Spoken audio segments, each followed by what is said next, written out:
and lines. I had to keep on reaching up, cause it was my time to tear down the kingdom, call out the liars. Got a jail on my heart from the pessimist. Aloha! It is such a privilege to join all of you here tonight. Thank you for your patience. It's worth the wait, right? What a special week to be here to join all of you. A few things have happened. Not sure if you caught it in the news. 2 former Democratic presidential candidates have endorsed Donald J. Trump to be president of the United States.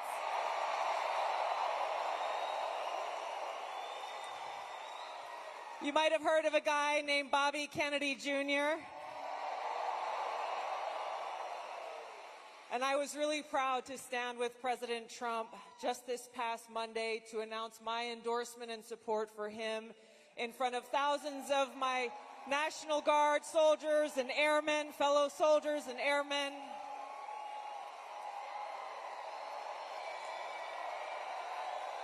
Because I am so excited about the opportunity that we have before us to stand together, not as Democrats and Republicans, but as proud Americans who love this great country.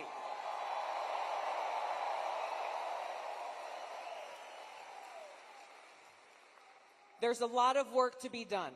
The stakes could not be higher than they are right now. President Trump is going to talk about, and we'll have a conversation about why these stakes are so high and how he and he alone is the candidate to lead us toward that path of peace, prosperity, and freedom. Join me in welcoming the next president of the United States, President Donald J. Trump. Let's go, let him hear it. Where at least I know I'm free, and I won't forget the men who died, who gave that right to me, and I gladly stand up next to you and defend her still today, 'cause there ain't no doubt I love this land. God bless the USA.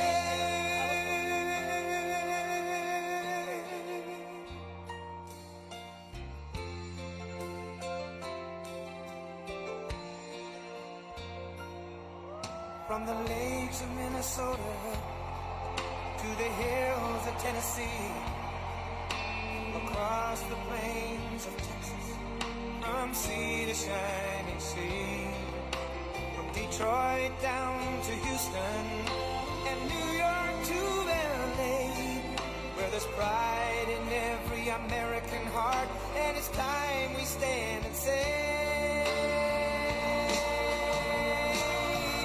that I'm proud to be an American, where at least I know I'm free, and I won't forget the men who died, who gave that right to me, and I gladly stand up next to you and defend her still today, 'cause there ain't no doubt I love this land. God bless the USA.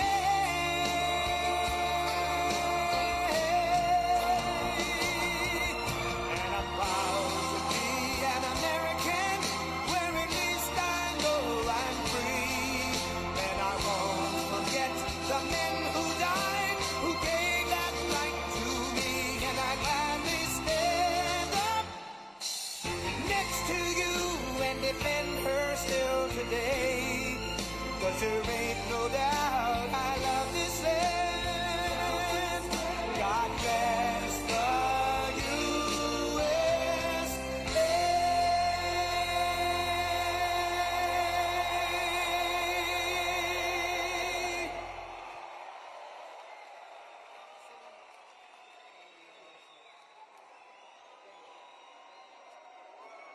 Thank you. USA, USA. USA.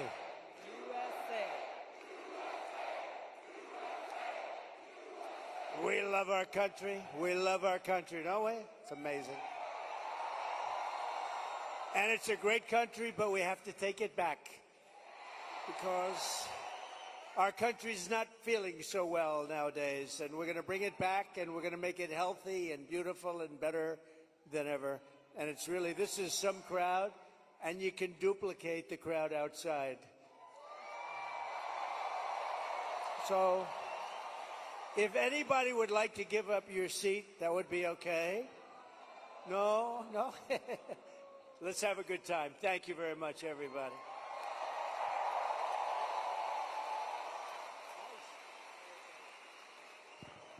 That song gets me fired up every It's time. so great. Lee Greenwood is so great. Great guy, too. Well, thank you, Mr. President. Thank you. This is a very special evening for us all to have a conversation about some of the real issues that are facing Americans across the country and that don't get talked about often enough. And I want to start with one that's very personal to me, hard to talk about sometimes. This is only the second time I've spoken about it publicly, but my husband and I were married almost 10 years ago. We wanted to start a family. We were very excited about it. Unfortunately, it was very difficult. We were not successful in trying to get pregnant. For us, IVF seemed to be the only option and the last resort. As you know, it's a pretty difficult process. It's very, very expensive. I was in Congress at the time, traveling. I would carry the medicine that I had to administer shots to myself sometimes in an airport bathroom. And ultimately, the most difficult part was every time going to the doctor for another transfer and hoping that it would result in a positive pregnancy test, and then being heartbroken over and over every time that test came back negative. Now, I know some of your opponents, your political opponents, are saying that you want to ban IVF. While it didn't work for us, it's worked for a lot of families. And I just know that there are women and couples in this crowd, or those who are watching here tonight, who may be going through this same struggle and are concerned about being able to have this option, either because they might not be able to afford it, or they're concerned that it just may not be available. And I'd love for you to talk to them about how they should feel. Well, thank you very much, Tulsi. And I didn't know about your situation. And it's tough stuff, right? Tough. Life is pretty tough. It can be beautiful, but it can be difficult. We are doing something with IVF, because IVF, as you know, from friends and people you know, it's really worked out very well for a lot of people. It gave them a child when they would not have had a child. And I told my people I wanted to look at this a couple of weeks ago. And as you know, we have no taxes on a thing called tips. You know that? And I said, tell me, we did three things. We did that, and we did no tax for seniors on Social Security benefits. We want to have that. And I've been seeing a lot of IVF, and I kept hearing that I'm against it, and I'm actually very much for it. In fact, in Alabama, where the judge ruled against it, and I countered the judge and came out with a very strong statement for it. And the Alabama... You were very quick in your response to that. I was, but they were too. They were amazing. The legislature approved virtually my statement. I mean, full IVF, and it has really gone. It's terrific. And I said, so with the tips and with the Social Security, the no taxes on Social Security, I said maybe for IVF, and I've been looking at it, and what we're going to do is for people that are using IVF, which is fertilization, the government is going to pay for it, or we're going to get or mandate your insurance company to pay for it, which is going to be great. We're going to do that. I can't tell you how life-changing that would be for so many families, because it costs a lot of money. A lot of people go into debt just for the hope of being able to start their own family. Well, it's big, and you know what? We want to produce babies in this country, right? We want to produce babies. So I think it's going to be something we sort of announced it a little bit. We were in a great place, Michigan. We all love Michigan, right? We're going to bring back the car industry. and we're going to get a lot of it back to Michigan. They've been taking our cars away. They've been taking our manufacturing away over years, over decades. And if you look at it today, it's a shell of what it was years ago, but we're going to bring it back. Mexico is right now building massive car factories, actually being financed and built by China, and they think they're going to sell their cars back into our country. It's not going to happen. That's not going to happen. Oh, listen to that. That is not going to happen.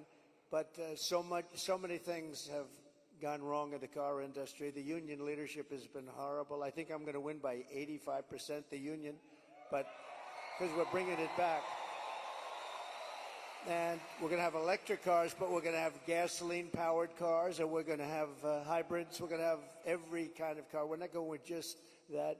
But I just felt that it would be a good place to announce it, and we did sort of the announcement there a little bit, and now we do the big announcement tonight in front of all of these television stations, all of the fake news, the fake, they're all over the place. They're all over the place. I don't know what's going on. We don't even know, I was saying, because we're doing this, and I finished, and I figured I was going to come here, and we were going to make a speech. I had a speech all set for you. I was ready. They said, sir, you're actually doing a town hall. I said, oh, nobody told me that. I said, who's doing it? They said, Tulsi. I said, well, that's at least good news. I've been a fan of hers for a long time, I have to tell you. So I didn't even know. I'm in the plane, and I'm looking over some material, and we're going to give you a hell of a speech tonight. We were set to give you one hell of a speech. They said, no, sir, it's a town hall. I said, why doesn't somebody tell me this stuff? And I don't even have any idea who we're doing it for. I don't know. Is it for a network or what? I see a lot of television all over the place, so maybe it's on all of them. But I did get to see the strangest thing today. I looked at the news conference of Kamala. I call her Comrade Kamala. She's you know that, she's a Marxist. Her father was a Marxist before her, so she was brought up in the family tradition, and she really is, and this country is not ready for a Marxist. We don't want a Marxist as a president, and she destroyed San Francisco, she destroyed California, and we're not going to let it destroy our country. I'll tell you, it's not going to happen. So, but just to finish, so for some reason she doesn't want to talk to anybody. So she's either not the smartest light in the ceiling. I'm trying to be nice here. I want to be. They say, be nice, sir, be nice. It's hard to be nice when somebody is destroying your country and wants to destroy your country. It's hard to be like nice. But she is, she was a terrible vice president. She was a terrible border czar, worst in history probably, not just in this country. But the border, millions and millions of people, I say 20 million plus, have poured through the border during their term. I had the safest border in the history of our country. They have the most unsafe border in the history of the world. And they're coming through, and many of them are from prisons and jails. There's a slight difference, as you know, prisons and jails. Many are from mental institutions and insane asylums, and many are terrorists, and they're pouring into our country at a level. I don't know if you saw the news today, Tulsi. They had a group of, a lot of them, Venezuelan people with lots of machine guns taking over a building someplace. I'm looking, I'm saying, where is that? They went in and they took over a building. This is just the beginning. They're taking their criminals from all over the world, not just South America, not just Venezuela, which you've been reading about, all over the world. They're taking their criminals and they're dumping them into the United States. Kamala is allowing it to happen. And they actually want to give them papers. They want to make them citizens, and they want to give them your Social Security. They want to give them your Medicare, and your Social Security will collapse under her. I'm the one that's going to protect the Social Security. But they're coming, I will totally protect, as I did for 4 years. And there was no age increase, there was no anything. We're going to protect. They destroy you with inflation, and then they want to destroy your Social Security, so it's not going to happen. But this is going to be the most important election in the history of our country. So I just want to say that it's an honor to be with you tonight. It's a forum that's very different because I have no idea who the hell is broadcasting it. But all we'll do is we'll talk because we're friends. I love this state. I gave them Marinette. We gave them a very big, Tulsi, we have a ship contract.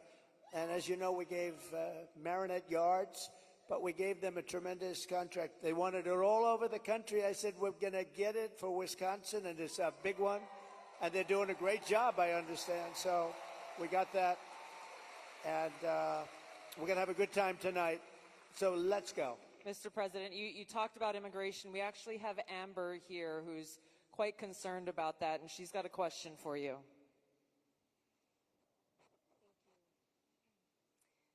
Mr. President, hello. My name is Amber, and I'm from Cameron, Wisconsin. I have 3 beautiful children, and I'm torn on who to support. My youngest daughter is here tonight.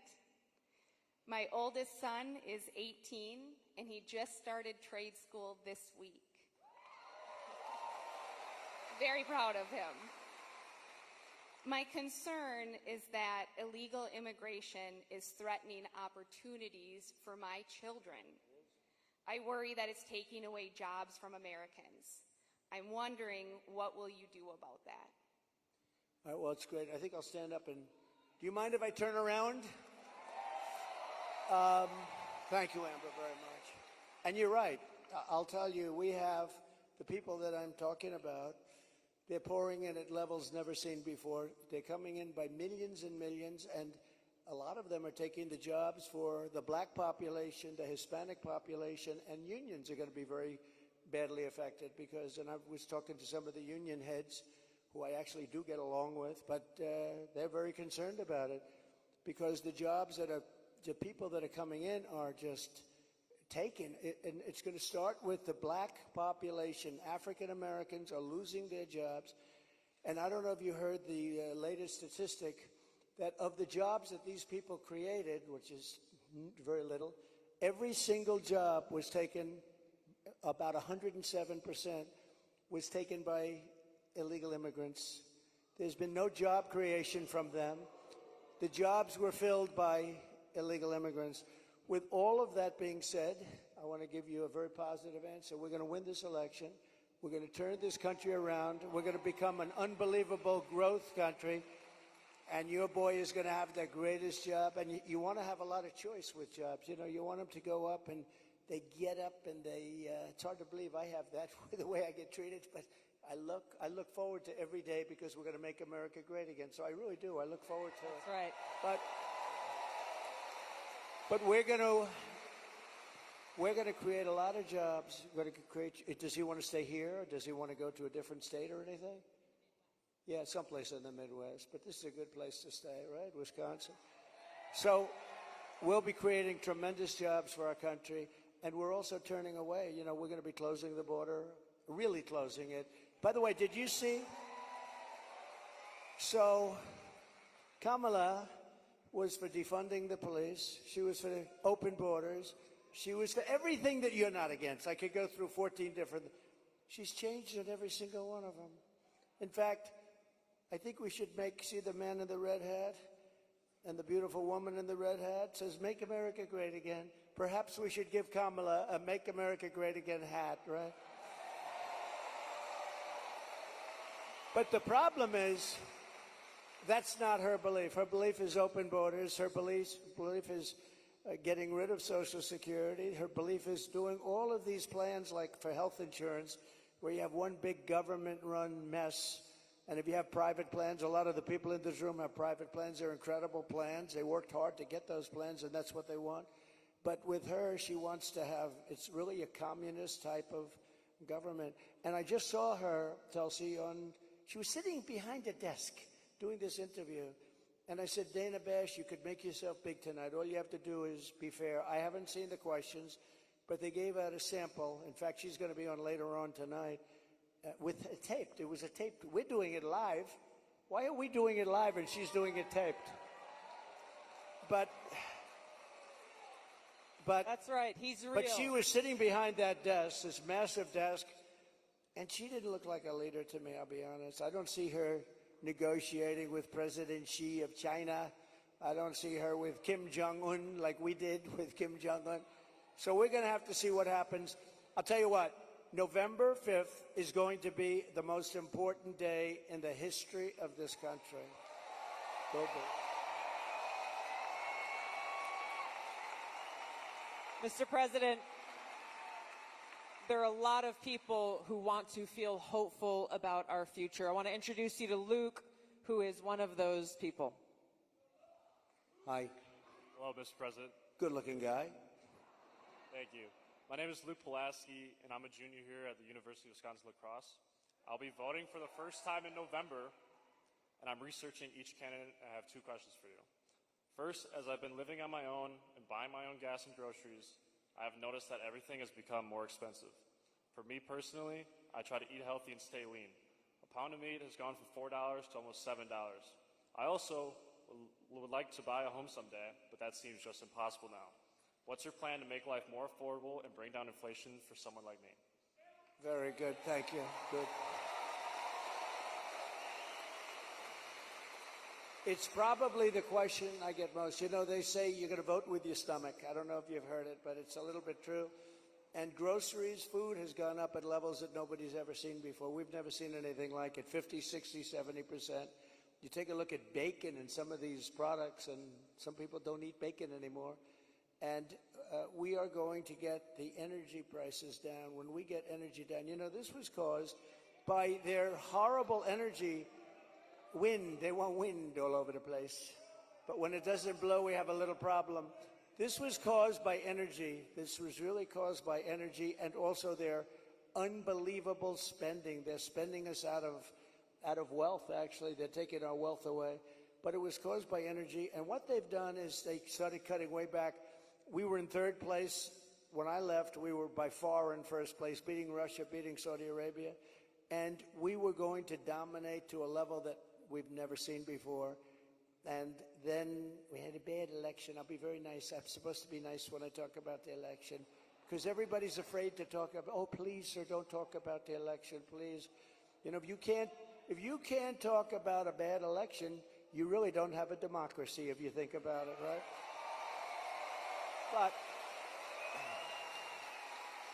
But what they did, Tulsi, is they took back the oil production. The oil started going crazy. That started the inflation. Then they went back. They said, go back to where Trump was. The problem is that we would have been 3 times that level right now. We would have been so dominant over Russia and Saudi Arabia. Look, Saudi Arabia, Russia, a lot of oil. We would have had more. You know, we had something in Alaska, Anwar, that I created. I mean, Ronald Reagan wanted it. You remember? Ronald Reagan wanted it. They all wanted it. And I got it approved. Nobody was able to get it approved. I got it approved. And the first week in office, they turned it back. They said, no, it's the biggest site possibly in the world. Could be bigger than Saudi Arabia. Well, we're going to start that up. We're going to become the energy capital of the world. We're going to pay down our debt, and we're going to reduce your taxes still further. And your groceries are going to come tumbling down, and your interest rates are going to be tumbling down, and then you're going to go out, you're going to buy a beautiful house, okay? You're going to buy a beautiful house. That's called the American dream. The American dream. Thank you. Mr. President, I want to ask you a question about national security, but first I think it's important to point out what Luke is talking about, the cost of groceries, the cost of gas, the cost of housing, mortgages, rent, everything has gone up. Kamala Harris's plan that she has announced is government price controls. And I think it's important to touch on, you just laid out your plan. What's going to happen if Kamala Harris institutes price controls? So that's a communist plan. It's never worked. And it's been tried by others. Believe it or not, Richard Nixon tried it. A lot of people tried it. It's been tried many times, and it always leads to the same failure. Tremendous inflation, lack of product. You don't have anything. The stores are not stocked. It has never worked. It's called control. They want control. And, you know, it's been so often. And everybody that comes in, they say it. It sort of sounds great. We're going to go price control. Actually, when she announced it, she got absolutely slaughtered by even Democrats because it doesn't work. It's a known loser. So now she doesn't talk about it. Do you notice she doesn't talk about climate change anymore? She's not talking about it. You know why? Because people don't want to hear it. They want to live a good life. They want to live a life. They don't want to stop your industry with climate change. They used to call it different things, global warming. Remember? That wasn't working because it was getting a little bit cooler. So they said, what are we going to do? We'll call it global cooling? No. So they came up with the words climate change because that takes care of everything. Climate change. The climate's changing, but according to them, we're all going to be gone in about, what do we have, 3 years left? They had 12 years, remember? So in about 3 years, let me tell you, we do have a problem, though. It's climate change, but a different kind of climate change. It's called nuclear global warming. We can say that's global warming. And if we don't have a smart president, you know, you have 5 nations now with pretty massive nuclear power. Some have very massive, including us and Russia. China's behind, way behind, but within 4 or 5 years they'll catch up. And we don't want them to catch up. Look, the biggest problem, in my opinion, the biggest problem our country has, the biggest problem the world has, is nuclear weapons. They are a destructive force, the likes of which nobody has ever seen before, and we have to make sure they're never used. We have to make sure it's not going to happen. You're exactly right. You brought up Ronald Reagan already. Ronald Reagan famously said, a nuclear war can never be won and should never be fought. And I think it's interesting you talked about climate change, Mr. President. The Democrats and Kamala Harris, they were quick to talk about how climate change is an existential threat. But what they're not talking about is the existential threat of nuclear war and World War III, which is exactly where we sit today because of the warmongers and their puppets, Joe Biden and Kamala Harris. And they don't want to talk about it because the consequence of where they have taken all of us as the American people and the world is economic hardship around the world, a destruction of our economic well-being, and an annihilation of humanity, our families, our kids, our communities around the world. There was a recent poll that YouGov did that pointed out over 60% of Americans feel that World War III and nuclear war is going to happen within 5 to 10 years. And when I heard that, I felt so sad because they're at a point where they feel like this outcome, the annihilation of the world, is inevitable. So I wanted to ask you about this because it's important that people understand what kind of leadership you bring, what you will do to stop this slide towards nuclear war and World War III so that we can feel hopeful again. Well, thank you. So Viktor Orban, a very strong leader from Hungary, Prime Minister of Hungary, they asked him recently about what's the problem in the world. A few years ago, during my term, we didn't have Israel being attacked. We didn't have Russia attacking Ukraine. And they asked him, why is it so bad now? The Middle East is on fire. So many places are on fire, and there are plenty places that could very well and very quickly catch on. What's the problem? He said, you have to bring Trump back as president of the United States. You will have no problem. He single-handedly kept things, and it's true. And I could do it with telephone calls by being smart.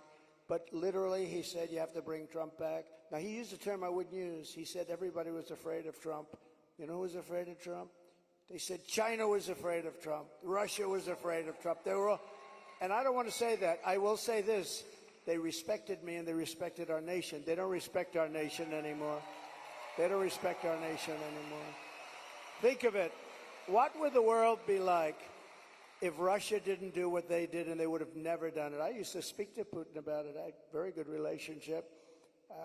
No chance. You know what happened, I think, Afghanistan, when he saw the horrible leadership that we displayed in Afghanistan, I think he said, wow, this is a time to go in, because I wasn't there. He would have never done it if I was president, and Israel would have never been attacked.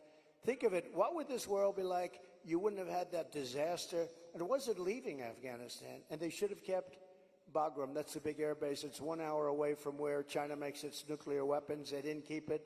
You know who occupies it now, Tulsi? China occupies it. So we have, if you have the right president, and we don't right now, do we even have a president? He just came in, think of it. He just came in from wherever the hell he went. You know, there was a coup. He just doesn't know it yet. But there was a coup. How about that? He got 14, I'm not a fan of his. He was the worst president. But, You're not? but think of this. He got 14 million votes. She was the first one to leave, you know. Kamala was the first one to quit. She never made it to the first state in the primaries, which was Iowa. Never even came close. Other people did, but she never even came close. And all of a sudden, she was picked, and she's now running for president. And look, it just started, really. It just really started. The polls have us up here. We're up in this. We're up in states, but it's close. It's close. It's close, and you know they cheat like hell, so we don't want to have it too close. But we have, because we have to win this. We're not going to have a country. But with him, I was so far up. We had a thing called. How did he do in the debate? Did you think he did well? Not too good. No, they wanted to have a debate. I said, okay, it's a little bit early, isn't it? I was trying to talk them out. I said, well, it's a little early for a debate, right? And they said, well, I think we'd like to do it. And that was not a good debate for them. That was not a good debate. So that was the beginning of the end for him. And they started looking. But they picked a woman that had absolutely no votes. She got no votes. And now she's running. So when you say threat to democracy, they are a threat to democracy. I'm not a threat to democracy.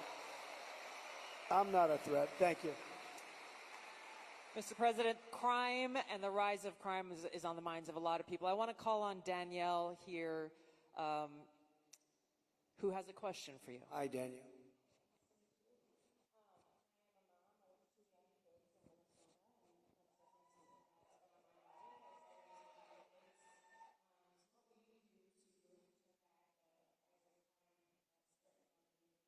Well, you need, and you get a lot of those questions from Minnesota.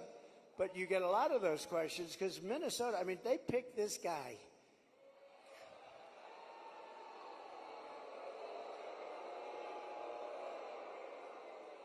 He is weird. Right? He's weird. I'm not weird. He's weird.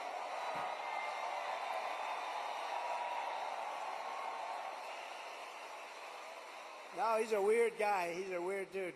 You know, see, they come up with sound bites. They always have sound bites. And one of the things is that J.D. and I are weird. That guy is so straight. J.D. is he's doing a great job, smart, top student, great guy. And he's not weird, and I'm not weird. I mean, we're a lot of things. We're not weird, I will tell you. But that guy is weird, don't you think? You know, he signed for, and this is, who would think that this is even happening in our country with men playing in women's sports and all of this? But he has it at a level that nobody can believe. A bill that every boy's bathroom will have tampons. Okay. Hence his name, Tampon Tim. But think of it. Think of it. And you know, on the question of abortion, he is the one. Abortion in the 9th month. And if the baby in Minnesota, and I'd love to win Minnesota because those people aren't digging this guy. They're not digging this guy. But think of this. 6 states, Minnesota's one of them. If the baby is born, you're allowed to execute the baby think of that, after birth in Minnesota, you're allowed to execute.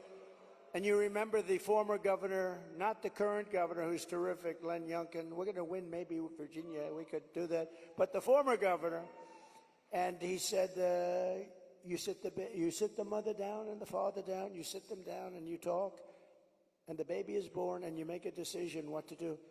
He meant, do you execute the baby after birth? And according to what they have passed and legislation, in Minnesota, they're allowed to execute the baby after birth. And this guy is a participant. And that's why she picked him, because she is, in fact, a Marxist/communist. Remember, I'd say all the time, our country will never be socialist, right? We will not have a socialist. Well, I was right. We skipped socialism. We went to communism. This woman has to be stopped. Mr. President, we have time for one final question. I don't know if we can get a mic to Bernardo.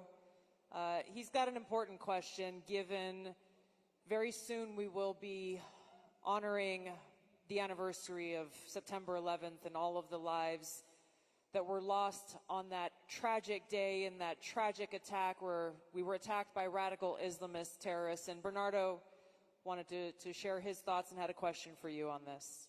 Thank you. Mr. President, my name is Bernardo. I'm a voter here in Wisconsin, live in the wonderful La Crosse County here, and I'm also a father of 8. I have 7 here with me.